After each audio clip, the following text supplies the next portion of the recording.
નમસ્કાર વિદ્યાર્થી મિત્રો, હું દીપક ગોંડલિયા દયા પટેલ્સ ઈ લર્નિંગ ઝોનમાં તમારું હાર્દિક સ્વાગત કરું છું. કિરણ પ્રકાશ શાસ્ત્રના 26થી બાકીના બધા જ દાખલાની પૂર્ણાહુતિ આપણે આજે કરીશું. 26મો ક્વેશ્ચન થિયોરિટિકલ છે, એની ચર્ચા કરીએ તો 26નો ફર્સ્ટ ક્વેશ્ચન છે એ સમજો તમે. અહીંયા એવું કીધું કે વસ્તુએ આંખ સાથે બનાવેલો ખૂણો, કોઈ પણ વસ્તુ છે અને આંખ સાથે બનાવેલો ખૂણો, માની લો કે અહીંયા એક વસ્તુ રાખું છું ને અહીંયા તમે જુઓ છો આ ખૂણો અહીંયાથી એમ બને છે, બરાબર. અને વિવર્ધક લેન્સથી રચાયેલા તેના આભાસી પ્રતિબિંબે આંખની સાથે બનાવેલો ખૂણો, એટલે માની લો કે વચ્ચે લેન્સ રાખી દઈએ, વિવર્ધિત પ્રતિબિંબ આ રીતે મળશે, તો એની સાથે બનાવેલો ખૂણો સમાન છે. એટલે આ ખૂણો તો એક જ રહેવાનો. અહીંયા આ વસ્તુ જે હતી, આ વસ્તુ હતી ને પ્રતિબિંબ અહીંયા હતું, અને અહીંયાથી ખૂણો બંને કેસમાં સરખો મળે છે. તો પછી વિવર્ધક કાચ કયા અર્થમાં કોણીય મોટવણી આપે છે? હવે ક્વેશ્ચન સમજવાનો છે કે વિવર્ધક કાચ જે છે એ આપણને કોણીય મોટવણી આપે છે, એ કયા અર્થમાં આપે છે એ સમજવાનું છે. તો પહેલાં તો સમજીએ કે પ્રતિબિંબનું નિરપેક્ષ પરિમાણ જે છે, પ્રતિબિંબનું જે નિરપેક્ષ પરિમાણ એ વસ્તુના પરિમાણ કરતાં મોટું હોવા છતાં પ્રતિબિંબની કોણીય પરિમાણ જે છે એ વસ્તુના કોણીય પરિમાણ જેટલું જ મળે છે. તો સ્વાભાવિક રીતે ફર્સ્ટ ક્વેશ્ચનમાં હું આકૃતિ દોરીને તમને સમજાવું.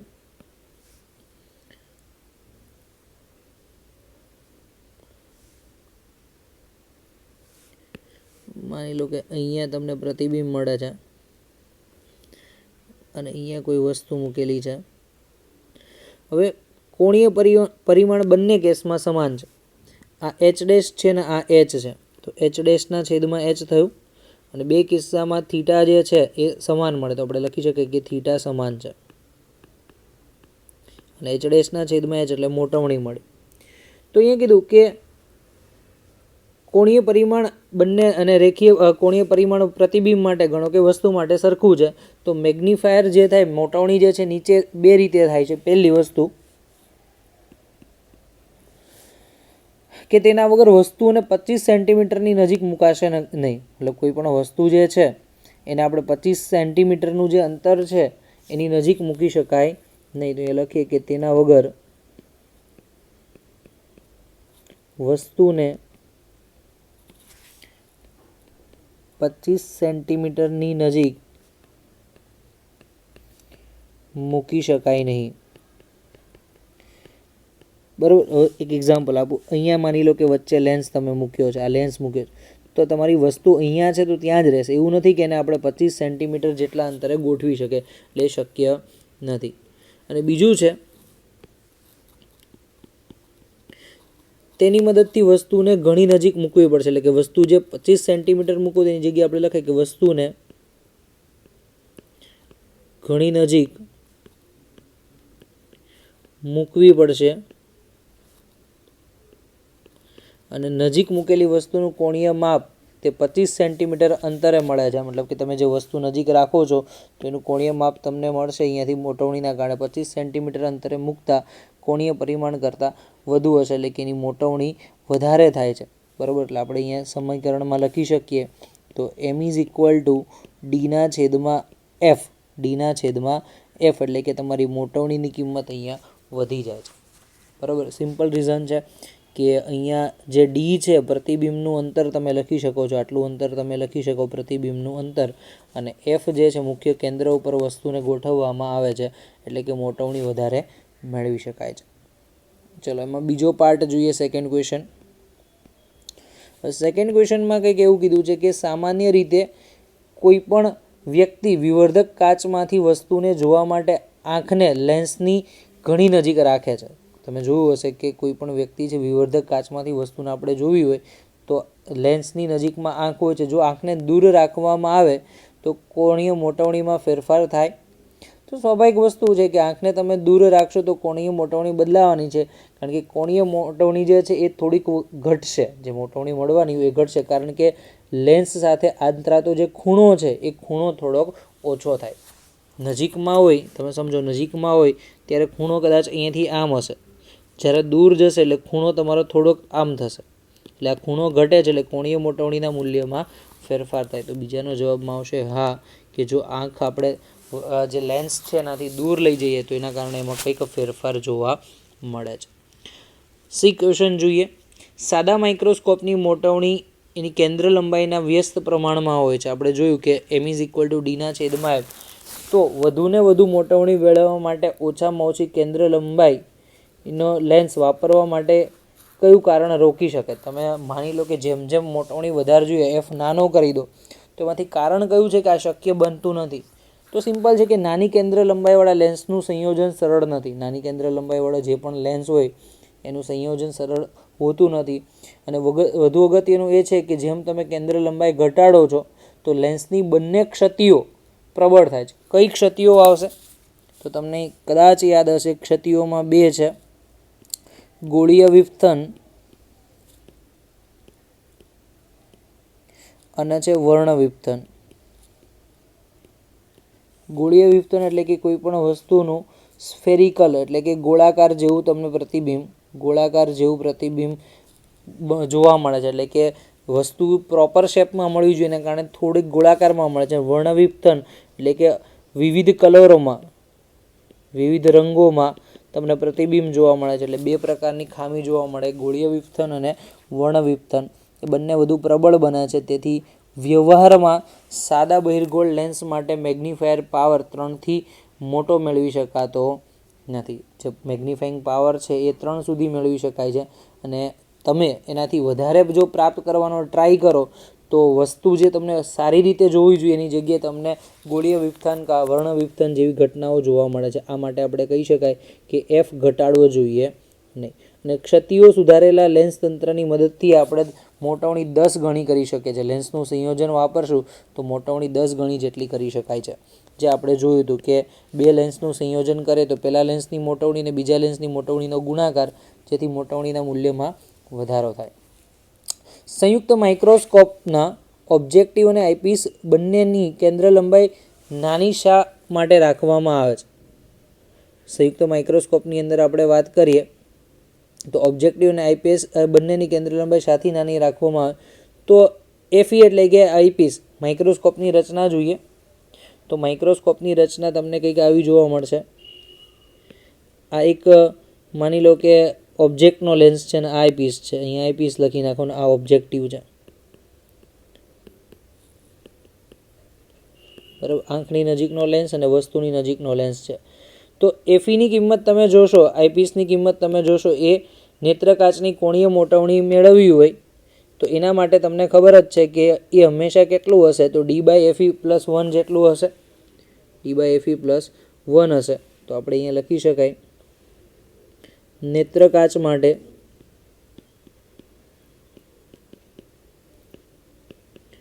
મોટવણી m=1+d/fe, જ્યાં ડીની કિંમત 25 મળે તો 1+25/fe. એટલે એફઈની કિંમત ક્યારે બી 25 કરતાં વધારે હોવી જોઈએ નહીં. મેક્સિમમ 25, કારણ કે જો વધી જાય તો મોટવણી ઘટવાનું ચાલુ થઈ જશે. પણ આપણે મોટવણી વધારે જોઈતી હોય તો એફઈ નાનું રાખવું પડે છે. તો અહીંયા શું કહી શકાય કે એફઈ નાનું તો મોટવણી વધુ. ચલો, તો આ પહેલા કેસમાં નેત્રકાચની મોટવણી ઉપરથી આપણને ખબર પડી કે એફઈ નાનું રાખવાનું. હવે ઓબ્જેક્ટિવ માટે વાત કરીએ તો ઓબ્જેક્ટિવની મોટવણી તમે લખી નાખો તો MO=VO/UO અને એના માટે તમે કિંમત લખશો તો લખી શકાય કે UO/FO-1. UO/FO-1. તો આના વડે તમને અહીંયા કિંમત દર્શાવેલી છે. તો સમજો કે એફઓની કિંમત જે છે એ યુઓ કરતાં વધી જાય, એફઓની કિંમત યુઓ કરતાં વધી જાય તો મોટવણી જે છે એ તમારી શું થવાની છે? ઘટી જવાની. તો કીધું કે જ્યારે એફઓ કરતાં યુઓ સહેજ મોટો રાખવામાં આવે છે, ને મોટો રાખવામાં આવે તો બાદબાકી તમને મળશે અને બાદબાકી ધન આવશે. અને એ પરિસ્થિતિની અંદર તમે જોઈ શકો છો કે અહીંયા મોટવણી જે છે વધારે આવશે, મોટવણીની કિંમત વધારે આવશે. તો અહીંયા પણ જુઓ કે એફઓ નાનો હોય તો અહીં મોટવણી મોટી મળે છે. બરાબર, એટલે કે અહીંયા લખી શકાય કે UO=FO અને તો જ બેનો ગુણાકાર 1 કરતાં મોટો મળશે ને 1 કરતાં મોટો મળશે તો એ પરિસ્થિતિમાં મોટવણી વધતી જશે. બસ આ જ કારણ છે. કે જેથી બંનેને આપણે કયા સ્વરૂપમાં રાખશું કે બંનેની કેન્દ્ર લંબાઈ છે એ નાની રાખવામાં આવે છે. ચલો ઇક્વેશનમાં કીધું કે સંયુક્ત માઇક્રોસ્કોપમાંથી જોવામાં આંખને આઈપીસને અડોઅડ નહીં પરંતુ સહેજ દૂર રાખવામાં આવે છે. માઇક્રોસ્કોપની અંદર જે આપણે કહેવાય કે બંને લેન્સ છે એને અડોઅડને પણ થોડુંક દૂર રાખવામાં આવે છે. તો કીધું કે માઇક્રોસ્કોપમાંથી જોવામાં આંખને આઈપીસની નજીકને પણ થોડુંક દૂર રાખવામાં આવે છે. શા માટે? અને આઈપીસ અને આંખ વચ્ચેનું આ અંતર કેટલું હોવું જોઈએ? બરાબર, જનરલી તમને કહું કે આ માઇક્રોસ્કોપનો કન્સેપ્ટ એમાં આઈપીસ છે અને અહીંયાથી આંખ નજીક નહીં થોડીક અંતરે છે, ડી જેટલા અંતરે રાખેલી છે. તો આવું કેમ કરવામાં આવે? તો એનું રીઝન છે કે આઈપીસમાં આઈપીસની જે છે એ ઓબ્જેક્ટિવનું પ્રતિબિંબ આઈ રિંગ તરીકે ઓળખાય છે. આઈપીસની અંદર જે પણ ઓબ્જેક્ટિવનું પ્રતિબિંબ છે એ પ્રતિબિંબને આઈ રિંગ કહેવાય. અને વસ્તુમાં આવા તમામ કિરણો ઓબ્જેક્ટિવમાંથી વક્રીભવન પામી અને આઈ રિંગમાંથી પસાર થાય છે.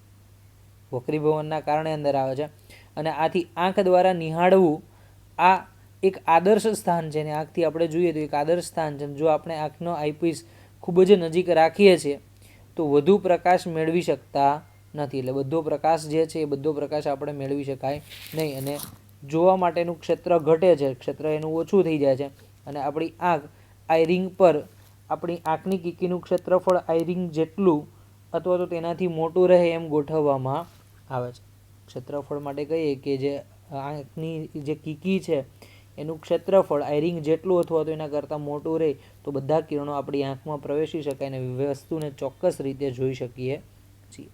બરાબર, એટલે સિમ્પલ વસ્તુ છે કે અહીંયા આપણે જે પણ આઈપીસ બનાવ્યું તો આઈપીસની જે આઈ રિંગ છે તો આઈ રિંગ કરતાં આપણી કીકી કાં તો મોટી હોવી જોઈએ કાં તો એના જેટલી હોવી જોઈએ તો જ બધા કિરણો અંદર પ્રવેશે અને જેનાથી ચોક્કસ ડિઝાઇન આપણે વ્યવસ્થિત રીતે જોઈ શકીએ છીએ. બસ આ સિમ્પલ કોન્સેપ્ટ છે થિયોરિટિકલ. ઓકે, નેક્સ્ટ ક્વેશ્ચનની ચર્ચા કરીએ તો પહેલાં આના માટે એક કોન્સેપ્ટ લખી દઈએ. કીકીનું ક્ષેત્ર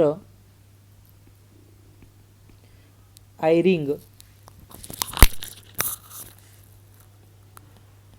રિંગ જેટલું કે તેનાથી મોટું હોવું જોઈએ.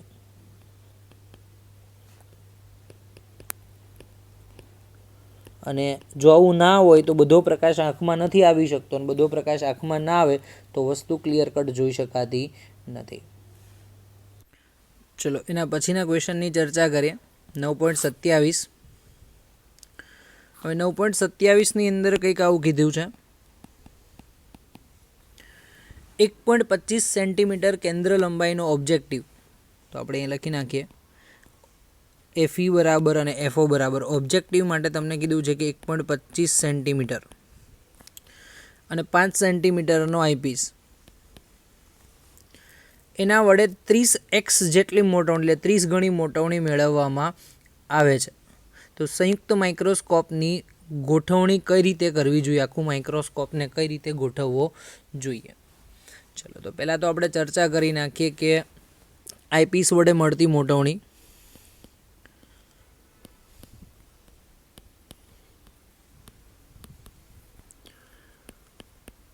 તો આઈપીસ માટે સમીકરણ તમને ખબર જ છે કે ME is equal to 1 plus ડીના છેદમાં FE. 1 પ્લસ ડીના છેદમાં FE. તો 1 પ્લસ ડી બરાબર 25 અને એફની કિંમત તમને આપી દીધી છે 5. તો 5/25 5 વત્તા 1 એટલે 6 જેટલી તમને મોટવણી મળશે. તો કુલ મોટવણી તમને આપી દીધી છે માઇક્રોસ્કોપની કુલ મોટવણી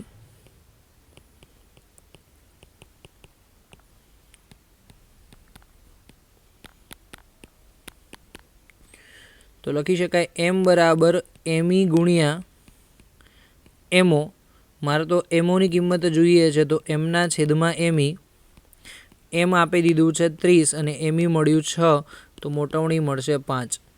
ઓકે, તો હવે આના ઉપરથી તમે કહી શકો કે ગોઠવણી કઈ રીતે કરવી જોઈએ, એટલે કે વસ્તુને ક્યાં રાખવી જોઈએ એ તમને કોન્સેપ્ટ ખબર પડી જાય. વસ્તુને ક્યાં રાખવું જોઈએ જેનાથી બે લેન્સ વચ્ચેનું અંતર કેટલું હોવું જોઈએ એ આખી જ સમગ્ર ઘટનાની વાત કરીએ. ચલો તો હવે આના ઉપરથી લખીએ MO બરાબર VO ના છેદમાં UO. MO બરાબર VO ના છેદમાં UO. અને વાસ્તવિક પ્રતિબિંબ મેળવવું હોય તો મોટવણી જે છે કેવી મળવી જોઈએ? માઇનસમાં. તો આપણે લખી શકાય -5. તો અહીંયા લખી નાખો વાસ્તવિક પ્રતિબિંબ માટે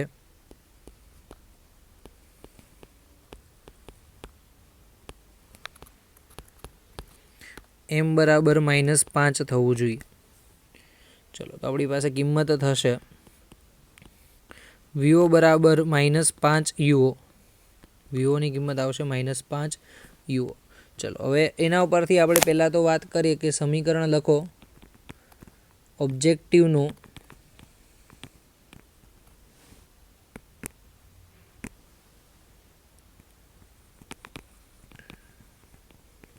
સૂત્ર લેતા.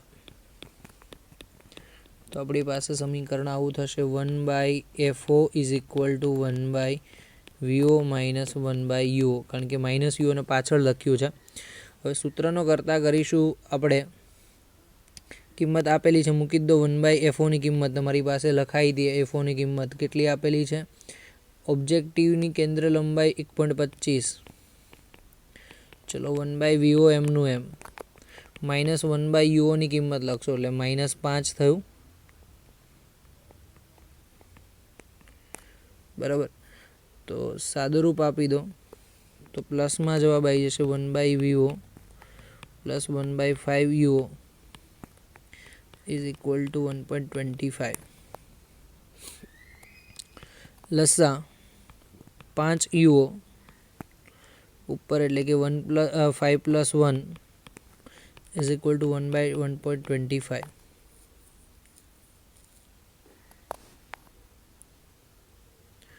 એક જ મિનિટ, આપણી મિસ્ટેક થઈ ગઈ અહીંયાથી. VO ની જગ્યાએ કિંમત મૂકવાની થશે. UO તો એમનું એમ જ રહેશે UO અને -5 UO. તો નીચે બી માઇનસ, અહીંયા બી માઇનસ. બરાબર. પદ આગળ પાછળ લખાઈ ગયા છે. તો અહીંયા -5 અને અહીંયા -1.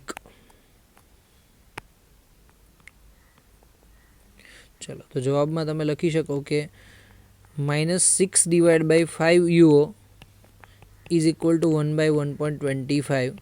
ગુણોત્તર લખશો તો UO બરાબર -6 × 1.25/5. તો UO ની કિંમત માઇનસમાં મળશે ને જે 7.5 / 5 એટલે 1.5 જવાબ તમને મળશે.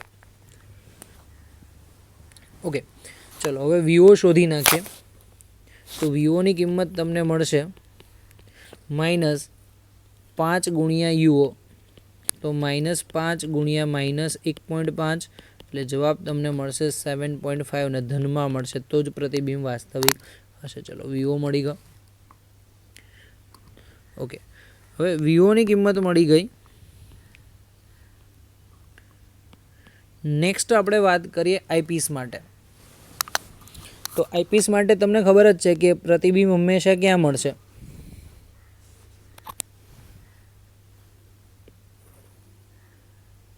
તો અહીંયા લખી નાખીએ આઈપીસ માટે પ્રતિબિંબ V બરાબર 25, કારણ કે નજીકતમ બિંદુએ મળે ને V ની કિંમત તમને આપી દીધી છે 25. ઓકે, અને એ પ્રતિબિંબ હંમેશા વસ્તુની બાજુએ મળે એટલે -25 સેન્ટીમીટર થશે. FE તમને મળી ગયું છે 5 સેન્ટીમીટર. ઓકે, હવે આપણે શોધી નાખીએ UE. તો સમીકરણમાં લખો -1/UE = 1/FE અને -1/V, કારણ કે આ બાજુમાં પદ આવશે તો એ માઇનસમાં આવશે. તો લખી શકાય કે 1/FE - 1/UE. તો આને સૂત્રનો કરતા કરો 1/UE = 1/VE - 1/FE. ચલો કિંમત મૂકી દો. 1/VE ની કિંમત -25 -5 એક જ વખત આવશે.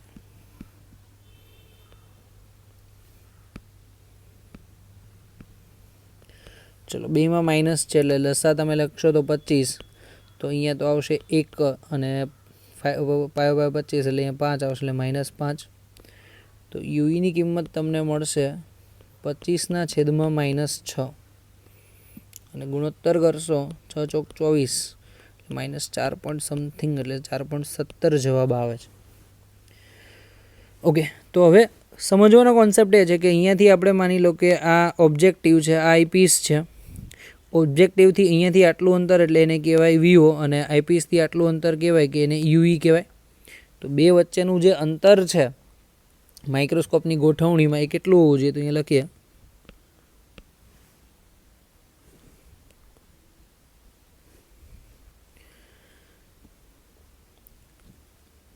ઓબ્જેક્ટિવ અને આઈપીસ વચ્ચેનું અંતર. તો ટોટલ અંતર લખવું હોય તો બે ધન લખવું પડે. તો વીઓ માનાંકમાં વત્તા યુઈ માનાંકમાં. તો વીઓ તમને 7.5 મળ્યું અને યુઈ મળ્યું 4.17. બંને ધન કિંમત લેવાની જ. સરવાળો કરશો તો 11.67 સેન્ટીમીટર. જો તમારે આ રીતનું પ્રતિબિંબ મેળવવું હોય તો કમ્પલસરી બંનેને 11.67 ગોઠવવા પડે છે. ચલો નેક્સ્ટ ક્વેશ્ચનની ચર્ચા કરીએ. 9.28 એનો ફર્સ્ટ પાર્ટ. નાના ટેલિસ્કોપમાં 140 કેન્દ્ર લંબાઈવાળો ઓબ્જેક્ટિવ છે. એફઓ બરાબર 140 સેન્ટીમીટર અને 5 સેન્ટીમીટર કેન્દ્ર લંબાઈનો આઈપીસ છે. તો ટેલિસ્કોપની મોટવણી શોધવાની છે. તો મોટવણીનું સૂત્ર છે ટેલિસ્કોપ માટે એફઓના છેદમાં એફઈ. ટેલિસ્કોપની મોટવણી બરાબર એફઓના છેદમાં એફઈ યાદ રાખજો. એટલે 140ના છેદમાં 5 બરાબર 28 જેટલી મોટવણી મળે છે. આ ફર્સ્ટ ક્વેશ્ચન. ચલો સેકન્ડ ક્વેશ્ચનની ચર્ચા કરીએ. તો સેકન્ડમાં કીધું છે કે એક નાના ટેલિસ્કોપમાં 140 સેન્ટીમીટરનો એ જ કેન્દ્ર લંબાઈનો ઓબ્જેક્ટિવ 5નો આઈપીસ. એટલે ફરીથી બીમાં એ તો પોઈન્ટ લખી જ દો કે એફઓ બરાબર 140, એફઈ બરાબર 5. તો આ ટેલિસ્કોપની મોટવણી જ્યારે અંતિમ પ્રતિબિંબ નજીક હોય 25 સેન્ટીમીટર હોય ત્યારે શોધવાનું છે. મતલબ કે વીની કિંમત જો 25 આપેલી હોય તો તમારે મોટવણી શોધવાની. હવે અહીંયા ઇમ્પોર્ટન્ટ વસ્તુ એ છે કે જ્યારે તમે અનંત અંતરે હતું ત્યારે એફઓ બાય એફઈ લખી નાખો તો ચાલે, પણ અહીંયા તમે વસ્તુ જે છે ક્યાં આપેલી છે? નજીકમાં. પ્રતિબિંબ જે છે એ નજીકમાં છે. તો એના માટે સમીકરણ તમારે અલગથી જ લખવું પડશે. ને એ સમીકરણ આવશે એમ બરાબર એમઓ ગુણ્યા એમઈ, જ્યાં એમઈની કિંમત તમારે યાદ રાખવાની છે 1 + એફઈના છેદમાં ડી. એક સમીકરણ યાદ રાખવાનું છે 1 + એફઈના છેદમાં ડી. અને એમઓનું કિંમત જે મળશે એ આવશે એફઓ ડિવાઈડ બાય એફઈ. બરાબર. ટેલિસ્કોપ માટે આખું સમીકરણ બદલાઈ જાય છે. આ સમીકરણ આ રીતે મળશે. તો સમીકરણ માટે સાબિતી કેમ આવશે? સાબિતી ઉપર અત્યારે નથી જતા. તમારે લાસ્ટમાં એમ કીધું કે મોટવણી શોધવાની છે. ચલો મોટવણી શોધી નાખીએ.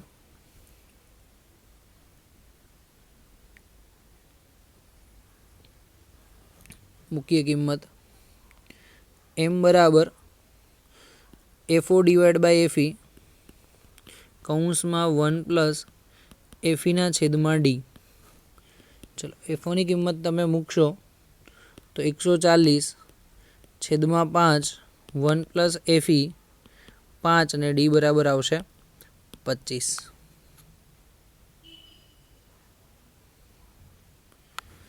ગણતરી કરો. 140 ભાગ્યા 5 1 + 1/5, કારણ કે અહીંયા 5 5 કેન્સલ થઈ જશે. તો 6/5 140 ડિવાઈડ બાય 6 ડિવાઈડ બાય 5 અને અહીંયા બી 5 છે. તો સમગ્ર ગણતરી કરશો તો 33.6 જેટલો જવાબ મળે છે. 33.6 જેટલો જવાબ. ઓકે, તો યાદ રાખજો આવી રીતે છે. અને આની જે સાબિતી છે આપણી ટેક્સ્ટ બુકમાં નથી આપેલી એટલે એને એક્સેપ્ટ કરી લેવાની છે. પણ સાબિતી તમારે જોઈતી હોય તો તમે કમેન્ટ બોક્સની અંદર જો ઘણા બધાને આવશે કમેન્ટમાં કે સર આની સાબિતી કઈ રીતે આવશે, તો એનું સાબિતી માટે પણ હું અલગથી સૂત્ર તારવી એને મૂકી દઈશ. ચલો એના પછીનો ક્વેશ્ચનની ચર્ચા કરીએ. 29 નંબર. એનો ફર્સ્ટ પાર્ટ. આગળના દાખલામાં દર્શાવ્યા મુજબ ટેલિસ્કોપ માટે ઓબ્જેક્ટિવ અને આઈપીસ વચ્ચેનું અંતર કેટલું હશે? મતલબ કે ઓબ્જેક્ટિવ અને આઈપીસ વચ્ચેનું અંતર. હવે ઇમ્પોર્ટન્ટ વસ્તુ છે કે ટેલિસ્કોપ માટે અંતર માટે ક્યારેય પણ વસ્તુનું ને પ્રતિબિંબના અંતર મેટર નથી કરતા. તમે જો અહીંયા આપણે જ્યારે માઇક્રોસ્કોપની વાત કરી હતી, માઇક્રોસ્કોપમાં તમે શું લખ્યું હતું? વીઓ પ્લસ યુઓ લખ્યું હતું. આ બેનું અંતર મેટર કરે છે. પણ જ્યારે ટેલિસ્કોપની અંદર ક્યારેય પણ વીઓ અને યુઓ મેટર નથી કરતા, હંમેશા મેટર કરે છે એફઓ અને એફઈ. બેની કેન્દ્ર લંબાઈ કેટલી છે ઓબ્જેક્ટિવ અને આઈપીસની, એ જ મેટર કરે. એટલે 140 + 5 બરાબર જવાબ આવશે 145. કેટલો જવાબ આવશે? 145. ચલો, એમાં સેકન્ડ ક્વેશ્ચન આપણે જોઈએ બી ક્વેશ્ચનમાં એવું કીધું છે કે ટેલિસ્કોપને 3 કિલોમીટર દૂર રાખવામાં આવેલ છે. તો અહીંયા ટેલિસ્કોપ માટેનું અંતર કેપિટલ ડી બરાબર લખી નાખીએ તો 3000 મીટર, કિલોમીટરને મીટરમાં ફેરવી 3000 મીટર. ટાવરની હાઇટ છે 100 મીટર. તો 100 મીટરના ઊંચાઈના ટાવરને જોવા માટે આપણે ટાવરને જોઈએ છે તો ઓબ્જેક્ટિવના લેન્સ વડે રચાતા પ્રતિબિંબની ઊંચાઈ શોધવાની છે, એટલે એચ ડેશ શોધવાનો છે. ઓકે, આકૃતિ હું દોરીને અહીંયા સમજાવું છું. હવે જો આ 100 મીટરનું અંતર છે, અહીંયાથી આ 3000 મીટરનું અંતર છે, અને અહીંયા કંઈક ખૂણો બને છે આલ્ફા. તમે જોશો એટલે ખૂણો બને છે આલ્ફા. તો ઓબ્વિયસલી તમે લખી શકો કે tan alpha is equal two સામેની બાજુ છેદમાં પાસેની બાજુ. તો આન્સરમાં 2 0 કેન્સલ, એટલે 1/30 રેડિયન આવશે, બહુ નાનું. 1/30 રેડિયન એટલે બહુ નાનું. તો આપણે લખી શકીએ કે આલ્ફા બરાબર tan આલ્ફા બરાબર આલ્ફા, અને આલ્ફાને કહેવાય કોણીય મોટવણી, અને કોણીય મોટવણી માટે તમારે કિંમત લખવી હોય તો એનું પ્રતિબિંબ મળશે. એ પ્રતિબિંબ ક્યાં મળે? તો સિમ્પલ તમે જોઈ શકો કે આ લાઈનને આપણે પાછળ એક્સટેન્ડ કરીએ, અહીંયાથી આ તમારું પ્રતિબિંબ મળશે, અને પ્રતિબિંબ હંમેશા લેન્સના કેન્દ્રમાં મળે, એટલે એફઓ પર મળશે. લેન્સના કેન્દ્રમાં એટલે કે એફઓ ઉપર મળશે, અને આને કહેવાય એચ ડેશ. તો સેમ એંગલ આલ્ફા લખી નાખીએ તો આલ્ફા બરાબર 1/30 ઇઝ ઇક્વલ ટુ એચ ડેશના છેદમાં એફઓ. માટે એચ ડેશ બરાબર એફઓ છેદમાં 30. એફઓની કિંમત તમને આપી દીધી છે. આગળનો પ્રશ્ન જે છે તો એમાં એફઓની કિંમત 140 છે. 140 ભાગ્યા 30 એટલે 0 કેન્સલ, એટલે 4.67 સેન્ટીમીટર જેટલો જવાબ મળશે. કારણ કે 140 સેન્ટીમીટરમાં હોવાથી આ પણ જવાબ સેન્ટીમીટરમાં જ મળે છે. તો બહુ જ નાનું પ્રતિબિંબ મળે છે, 4.67, જે 100 મીટરનો ટાવર હતો એનું. હવે એમાં સી ક્વેશ્ચન જોઈએ. સી ક્વેશ્ચનમાં એવું કીધું છે કે ટાવરનું અંતિમ પ્રતિબિંબ 25 સેન્ટીમીટરે મળે. તો ડી બરાબર આપણે લખી નાખીએ 25 સેન્ટીમીટર. તો પ્રતિબિંબની ઊંચાઈ કેટલી હશે? તો સમજો, અંતિમ પ્રતિબિંબ આઈપીસ પર મળે તો આઈપીસ માટે તમે લખી શકો ME is equal to 1 + d / FE. તો આપણે આની કિંમત લખી દઈએ તો કેટલો આવશે જવાબ? 1 + d, d is equal to 25 and FE is equal to 5. So magnification is equal to 5 + 1 6 ME. Now we have to find the value of final image, that is H final, and H final by H initial is equal to 6. So we can represent that H final is equal to 6 times of H initial, and H initial is given by the 4.67. That as we discovered in the previous session. So the answer is 28 centimeter. The answer for 6 ja 28 and 6 into 624 means answer is 28 centimeter. આટલો answer આવશે. બરાબર. Magnification માટે તમે છેલ્લે જોશો તો એ magnification માટે એમીનું સૂત્ર 1 + d / FE 1 + 25/5, અને લાસ્ટમાં તમારે ફાઇનલ ઇમેજ ફાઇન્ડ કરવી છે તો મેગ્નિફિકેશન ઇન્ટુ હાઇટ. આ રીતે આન્સર મળી જશે. 30 નંબરના ક્વેશ્ચનમાં તમે જો વિદ્યાર્થી મિત્રો, એક કેસેગ્રેન ટેલિસ્કોપ આકૃતિમાં તમને દર્શાવેલ છે. 2 અરીસાઓ વાપરવામાં આવેલા છે. હવે જનરલી તમને સ્ટ્રક્ચર કહું કેસેગ્રેન માટે, અહીંયાથી કેસેગ્રેનનું કંઈક આવું સ્ટ્રક્ચર હશે. વચ્ચે આ પાઇપની અંદર તમે આઈપીસ ગોઠવવામાં આવેલો હોય છે, અને અહીંયા એક ઇન્ટરનલી એક અરીસો હશે. તો બહારથી જે પણ પ્રકાશના તરંગ આવતા હશે અહીંયા એનું રિફ્લેક્ટ થશે. રિફ્લેક્ટ થઈને આની અંદર તમને પ્રતિબિંબ મળતું હશે આ રીતે. તો આ રચના છે કેસેગ્રેન માટે. તો ડેટામાં તમને કંઈક આવું આપેલું છે કે ટેલિસ્કોપમાં અરીસાઓ એકબીજાથી 20 મિલીમીટરના અંતરે છે. અંતર ડી બરાબર 220 મિલીમીટર છે. તો લખી નાખીએ, સોરી ખાલી 20 મિલીમીટર, મારે ભૂલ થઈ ગઈ. ટેલિસ્કોપમાં અરીસો એકબીજાથી 20 મિલીમીટરના અંતરે છે. અરીસાની વક્રતા ત્રિજ્યા કેપિટલ R1 220 છે. મોટો અરીસો જે છે એના માટે 220 અને નાના અરીસા માટે 140 છે. અને વસ્તુ અનંત અંતરે રહેલી હોય તો પ્રતિબિંબ ક્યાં મળે? તો સિમ્પલ છે કે વસ્તુ જો અનંત અંતરે રહેલી હોય તો પ્રતિબિંબ હંમેશા કેન્દ્ર લંબાઈ ઉપર મળે. તો કેન્દ્ર લંબાઈ F1 શોધી નાખો. તો R1 ના છેદમાં 2 એટલે કે 220 ભાગ્યા 2 બરાબર 110 મિલીમીટર એટલે કે 11 સેન્ટીમીટર થાય. હવે R2 ની કિંમત એટલે F2 શોધી નાખો. તો F2 બરાબર 140 એટલે R2 ના છેદમાં 2 140 ના છેદમાં 2 70 મિલીમીટર, મીટર સેન્ટીમીટરમાં લખી નાખો તો 7 સેન્ટીમીટર. અને ડી બરાબર 20 મિલીમીટર એટલે કે 2 સેન્ટીમીટર થશે. બધી કિંમત તમને મળી ગઈ. ઓકે, તો પહેલી વસ્તુ આપણે વાત કરીએ કે પહેલું પ્રતિબિંબ છે એ તમને ક્યાં મળશે? તો કહી શકાય પ્રથમ એટલે કે મોટા અરીસા વડે મળતું પ્રતિબિંબ હંમેશા F પર મળે છે, કારણ કે વસ્તુ u બરાબર ઇન્ફાઇનાઇટ પર છે. ચલો તો આપણે લખી શકીએ અહીંયા v બરાબર f એટલે કે v1 બરાબર f1 અને f1 ની કિંમત તમને મળી ગઈ છે 11 સેન્ટીમીટર. કેટલું મળશે? 11 સેન્ટીમીટર. તો સ્વાભાવિક રીતે આપણે જોઈએ કે પ્રતિબિંબની ઘટના જે છે, સમજો હું આકૃતિ વ્યવસ્થિત અહીંયા દોરીને સમજાવું તમને. આ રીતે આ પાઇપ છે, અહીંયાથી એક અરીસો છે અને આ અરીસાથી આટલું અંતર 2 સેન્ટીમીટર છે અને પ્રતિબિંબ તમારું જે મળશે અહીંયા એ ટોટલી કેટલા અંતરે મળે છે? 11 સેન્ટીમીટરે. તો ઇન શોર્ટ આપણે કહી શકીએ કે આ પ્રતિબિંબ છે આ અરીસા માટે, અંદરનો જે બહિર્ગોળ અરીસો છે તો એ બહિર્ગોળ અરીસા માટે વસ્તુની જેમ વર્તે. તો આ અંતર તમે ગણશો તો કેટલું થશે?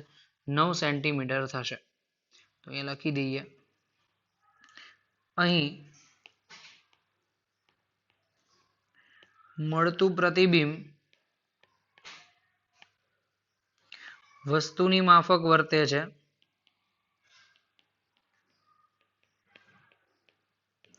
તો આપણે લખી શકીએ કે U2 ની કિંમત 11 - 2 બરાબર 9 થશે. 11 - 2 બરાબર 9 થશે. ચલો હવે કિંમત લખીએ. આપણે શોધવાનું છે એના માટે પ્રતિબિંબ ક્યાં મળતું હશે? તો લખીએ 1/U2 + 1/V2 is equal to 1/F2. F2 ધન જ મળશે તો અહીંયા V2 ને સૂત્રનો કરતા કરી દો તો 1/F2 - 1/U2. બહિર્ગોળ અરીસા માટે કેન્દ્ર લંબાઈ ધન મળશે ને ધન એટલે કેટલી આવશે? તો તમે જોઈ શકો F2 ની કિંમત 7 - U2 જે મળ્યો તમને એ 9 મળે છે. તો અહીંયા લખી નાખો 9. હવે આ કિંમત તમારે જે છે એમાં U2 ને ધન લેવાનો છે. કેમ? કારણ કે પ્રકાશના કિરણની દિશામાં એનું પ્રતિબિંબ મળે છે. ધ્રુવથી માપશો તો પ્રકાશનું કિરણ જે દિશામાં આવશે ત્યાં મળતું હશે. તો અહીં લસા લઈ લો 63. 9 માંથી 7 જાય એટલે 2. 2 ભાગ્યા 63 એટલે 1/V2. V2 ની સૂત્રનો કરતા કરી નાખો તો 63/2 is equal to 31.5 અને જે જમણી બાજુએ તમને મળશે બહિર્ગોળ જે વસ્તુ છે તો બહિર્ગોળ અરીસા વડે મળતું પ્રતિબિંબ 31.5 સેન્ટીમીટરના અંતરે મળે. એટલે ઇન શોર્ટ 315 મિલીમીટરના અંતરે પ્રતિબિંબ મળશે.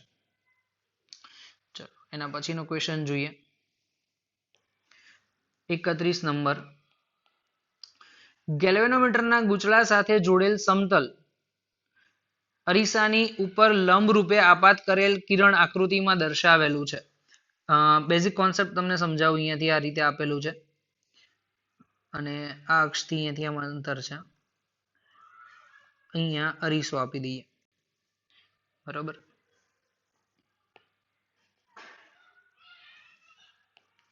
ઓકે, તો અહીંયાથી પ્રકાશનું કિરણ જે છે આપાત સીધું થતું હશે તો પરાવર્તન પામીને પાછું આવશે.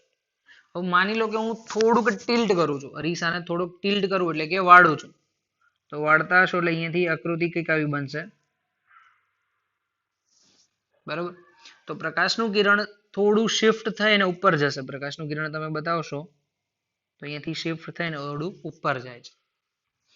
સ્ટાર્ટિંગનું અંતર તમને કીધું કે ગેલ્વેનોમીટરના ગૂંચળા સાથે અરીસાને લંબ રૂપે આપાત કરેલ કિરણ આકૃતિમાં દર્શાવ્યા મુજબ તે જ માર્ગે પાછું ફરે છે. ગૂંચળામાંથી પસાર થતા વિદ્યુત પ્રવાહના કારણે વિદ્યુત પ્રવાહ પસાર થાય તો એના કારણે 5 ડિગ્રીનું કોણાવર્તન થાય છે. એટલે ખૂણો જે પણ બનશે 3.5 ડિગ્રીનો બનશે. તો હું અહીંયાથી આ ખૂણો દર્શાવું તો આ ખૂણો 3.5 ડિગ્રીનો થશે. તો અરીસાથી 1.5 મીટર અંતરે દૂર પડદો મૂકવામાં આવે છે, તો આટલું અંતર 1.5 થયું. તો પડદા દ્વારા પરાવર્તિત કિરણ કેટલું સ્થાનાંતર પામશે? એટલે અહીંયાથી આટલું સ્થાનાંતર ડી છે એ તમારે શોધવાનું છે. આ સ્થાનાંતર ડી કેટલું હશે એ શોધવાનું થશે. ચલો, તો સ્વાભાવિક રીતે આપણે વાત કરીએ કે અરીસાને થોડો ટિલ્ટ કરવામાં આવે તો આપાત કિરણ અને વક્રી પરાવર્તિત કિરણ બે વચ્ચેનો ખૂણો તમે જોશો તો એ કેટલાનો થશે? તો એક ખૂણો થોડોક ઇન્ક્રીઝ થાય છે, તો એ ખૂણો કેટલાનો હશે તમારે શોધવાનો થશે. તો સિમ્પલ આપણે કોન્સેપ્ટમાં લખીએ, આ ખૂણો થીટાનો લઈએ અને આ સપાટીએ દોરેલા લંબની સાથે તમે ખૂણો બનાવશો તો અહીંયાથી આ જે મૂલ્ય મળશે સેમ થીટાનો. ચલો, અહીંયા ખૂણો આવશે 90 - થીટા. આ તો તમારું પરાવર્તિત કિરણ છે, પણ સપાટીએ દોરેલો લંબ બનાવીએ તો ધારો કે અલગ લાઈનથી જ આપણે બનાવી દઈએ સપાટીએ દોરેલો લંબ અહીંયાથી આ.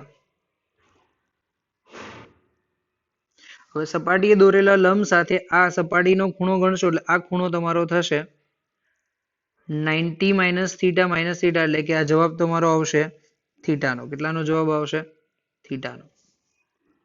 ચલો, એ ખૂણો થીટાનો તો ઓબ્વિયસલી આ ખૂણો બી થીટાનો જ થવો જોઈએ, કારણ કે આપાત કિરણ અને પરાવર્તિત કિરણ વચ્ચેનો ખૂણો સરખો એટલે થીટા પ્લસ થીટા, એટલે ટોટલ ખૂણો તમે દર્શાવશો તો આ ખૂણો થશે 2 થીટાનો. તો એ ખૂણો મળશે તમને 2 થીટા. એટલે કે આપાત કિરણ અને પરાવર્તિત કિરણ વચ્ચે જે ખૂણો બને છે, જેટલો અરીસો ખસે એટલો જ ખૂણો બને છે. ચલો, તો આપણી પાસે અહીંયા ખૂણો મળશે. બિંદુના નામકરણ આપી દઈએ, અહીંયા P, આ O અને આ Q. તો ખૂણો POQ is equal two 2 * theta એટલે 3.5. જવાબ આવશે 7.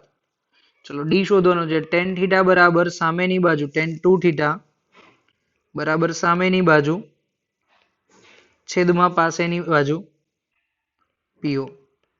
તો સામેની ડી શોધવાની છે. ડી બરાબર tan 2 થીટા ઇન્ટુ PO. ચલો, tan 2 થીટાની કિંમત tan 7, PO 1.5, tan 7 ની કિંમત તમે શોધશો તો તમને જવાબ મળશે 1.5 ગુણ્યા 0.1228. ગણતરી દર્શાવશો એટલે 0.1842 જેટલો જવાબ મળશે. મીટરમાં સેન્ટીમીટરમાં લખો તો 18.42 સેન્ટીમીટર. તો મતલબ કે જો અરીસો ખાલી ફરે છે થોડોક ઘણો તો એના કારણે આટલું પ્રતિબિંબ છે શિફ્ટ થઈ જાય છે નીચેથી ઉપર તરફ. of the chapter 9.32 क्वेश्चन में ऐसा दिया है, એવું આપ્યું છે કે આકૃતિમાં દર્શાવ્યા મુજબ બહિર્ગોળ લેન્સ કે જેની બંને વક્ર સપાટીઓ સરખી છે. બહિર્ગોળ લેન્સ આપેલો જેની વક્ર સપાટી સમાન છે, એટલે R1 બરાબર R2. તેને પ્રવાહીના સંપર્કમાં સમતલ અરીસા પર મૂકેલ છે. પ્રવાહીના કોન્ટેક્ટમાં સમતલ અરીસો જે છે એના સંપર્કમાં મૂકેલ છે. એક નાની સોયને મુખ્ય અક્ષ પર એવી રીતે ગોઠવવામાં આવે છે, એટલે સમજો કે આકૃતિમાં આપણે દોરીએ, અહીંયાથી એક અરીસો બનાવી લેન્સ બનાવીએ.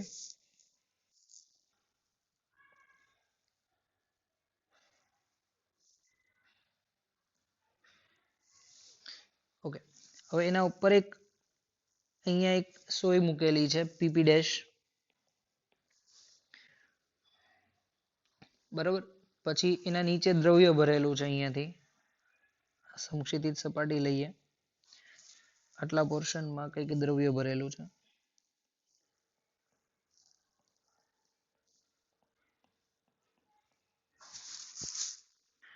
ઓકે, હવે પ્રકાશનું કિરણ ધારો કે અહીંયાથી સીધું આવે છે, તો સીધું કિરણ રિફ્લેક્ટ થઈને પાછું જશે, કારણ કે કેન્દ્રમાંથી આવતું હશે, કેન્દ્રમાંથી જઈને પાછું પરાવર્તન પામીને સીધું જશે. ઓકે, હવે એક કિરણ તમે અહીંયાથી જોવો છો કે પ્રકાશનું કિરણ આ સાઈડથી, આ છેડેથી આવે છે, અહીંયાથી એમ આવ્યું, ત્યાંથી એનું વક્રીભૂત થશે, વક્રીભૂત થોડુંક આ રીતે એમ થશે માધ્યમમાં,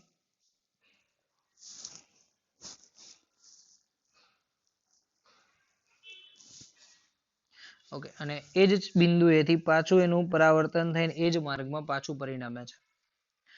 એન્ડ પોઈન્ટની આપણે વાત કરીએ. ચલો, હવે સોય જે છે એનો આ છેડેથી આપણે માની લઈએ કે ક્યુ બિંદુ છે. ક્યુ બિંદુમાંથી પ્રકાશનું કિરણ અહીંયાથી આમ સીધું જ આવે છે, અને ત્યાં એનું પરાવર્તન થશે. થોડુંક આકૃતિમાં મિસ્ટેક થઈ ગઈ. પ્રકાશનું કિરણ અહીંયાથી આમ સીધું એટલે સુધી આવશે, વક્રીભવન થશે. વક્રીભવન કંઈક આ દિશામાં થાય છે. ચલો, તો એ વક્રીભવન થઈને આ છેડેથી એનું પરાવર્તન પામશે, અને પરાવર્તન પામી કેન્દ્રમાંથી પસાર થઈ અહીંયા આવશે, અને જેનું પ્રતિબિંબ તમને ક્યુ ડેશ આગળ મળશે. તો ક્યુ નું પ્રતિબિંબ ક્યુ ડેશ, એટલે સોય આ રીતે ઉલટી દિશામાં તમને દેખાશે. ઓકે, એક્ઝેક્ટલી આપણે પ્રતિબિંબની ચર્ચા કરેલી છે. એક નાની સોયને મુખ્ય અક્ષ પર એવી રીતે રાખી છે, આગળ વાંચીએ, તેનું ઉલટું પ્રતિબિંબ સોયના સ્થાને જ દેખાય છે. એનું ઊંધું પ્રતિબિંબ છે સોયના સ્થાને જ દેખાય છે, અને ત્યાં સુધી ખસેડવામાં આવે છે. પિનનું લેન્સથી અંતર 45 સેન્ટીમીટર છે. ચલો, અહીંયાથી આપણે અંતર દર્શાવી દઈએ. આટલું અંતર 45 સેન્ટીમીટર છે, એટલે વસ્તુ અંતર પહેલી વખત તમે લખી શકો છો. સોરી, પ્રતિબિંબ ત્યાં મળે એટલે F1 લખી શકો, અને પ્રવાહીને દૂર કરવામાં આવે તો એ અંતર જે બદલાઈ જાય છે અને 30 થઈ જાય છે. પ્રતિબિંબને તમે બદલી નાખો તો હું પહેલી વસ્તુમાં લખી શકું, પહેલી વખતમાં F1 બરાબર તમારું જે લેન્સ જે છે, ખાલી એકલો લેન્સ હોય ત્યારે 30, અને સંયોજન હોય, સંયોજન માટે F બરાબર 45 થશે. F બરાબર 45 થશે. ચલો, તો આપણી પાસે લેન્સનું સંયોજનનું સૂત્રનો ઉપયોગ કરીને બાકીનું નીચે જે પ્રવાહીનું માધ્યમ છે એની કેન્દ્ર લંબાઈ શોધીએ. પ્રવાહીનું માધ્યમ એટલે તમે વિચારશો કે આ માધ્યમ માટે કઈ રીતે, તો સમજો, આ પ્રવાહીના માધ્યમને તમે અહીંયાથી આમ જોઈન્ટ કરો છો, તો કંઈક એક સપાટી આવી મળશે, નીચેની સપાટી આવી, તો જેને કહેવામાં આવે છે સમતલ અંતર્ગોળ લેન્સ. તો બે વસ્તુનું કોમ્બિનેશન છે, એક તો બહિર્ગોળ લેન્સ અને સમતલ અંતર્ગોળ લેન્સ. તો લેન્સના સંયોજનનું સમીકરણ 1/f is equal two 1/f1 plus 1/f2 વડે દર્શાવી શકાય. f એટલે કે 45, f1 ની કિંમત 30, f2 શોધવાના છે. ચલો, f2 ની કિંમતને સૂત્રનો કરતા કરો તો 1/f2 is equal to 1/f minus f1. Value place करो, 1/45 minus 1/30, सो एलसीएम आएगा 90. एलसीएम लिखो तो यहाँ पे 2 minus 3 यानी कि minus 1/90. सो 1/f2 की जो वैल्यू आ रही है, f2 is equal to minus 90 centimetre, यानी कि दूसरी जो चीज है वो रियल में ही कॉन्केव लेंस है.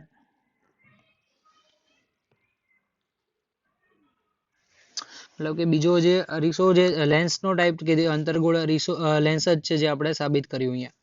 ઓકે, ચલો, આ સમીકરણ ઉપરથી આપણે ચર્ચા કરીએ નેક્સ્ટ વસ્તુની, કે તમને F2 મળી ગયો, અને F2 માટે એક વક્રતા ત્રિજ્યા ખબર છે, બીજી વક્રતા ત્રિજ્યા અનંત છે, તો અનંત માટે તમને ખબર પડી જ જશે કે એની સપાટી 0 આવશે. ચલો, તો R શોધવાનું કામ કરીએ. તો લખી દો, આ બહિર્ગોળ લેન્સનું સમીકરણ જે છે અહીંયાથી જો, આ પાર્ટમાં આ બહિર્ગોળ લેન્સ છે એના ઉપરથી R શોધીએ. બહિર્ગોળ લેન્સના સમીકરણ પરથી આર શોધો. ચલો તો બહિર્ગોળ લેન્સ માટેનું સમીકરણ 1/f1 ઇઝ ઇક્વલ ટુ માધ્યમનો વક્રી ભવનાંક n-1, અધરવાઇઝ સૂત્ર જ લખી દઈએ, n2 - n1 divide by n1 કૌંસમાં 1/r માઇનસ 1/r, કારણ કે બંને વક્ર સપાટી સરખી છે, એક ધન તો બીજી ઋણ. સો 1/f1 ની કિંમત લખશો તો 30, કાચ માટે 1.5 છે, તમને ઓલરેડી લખેલું છે, -1 હવા માટે 1/1 અને 2/r થશે. તો તમારે 0.5 ગુણ્યા 2 એટલે 1/30 બરાબર 1/r, માટે r ની કિંમત તમને મળી ગઈ 30 સેન્ટીમીટર. r ની કિંમત જે મળશે કેટલી આવશે? 30 સેન્ટીમીટર. મતલબ વક્ર સપાટીની ત્રિજ્યા પણ મળી ગઈ. ચલો હવે આના ઉપરથી એવું કીધું છે કે નીચે પ્રવાહીનો વક્રી ભવનાંક કેટલો છે. તો હવે આપણે પ્રવાહીનું જ સમીકરણ જોવાનું. તો અહીંયા જોઈએ, પ્રવાહી માટે, પ્રવાહીના વક્રી ભવનાંક માટે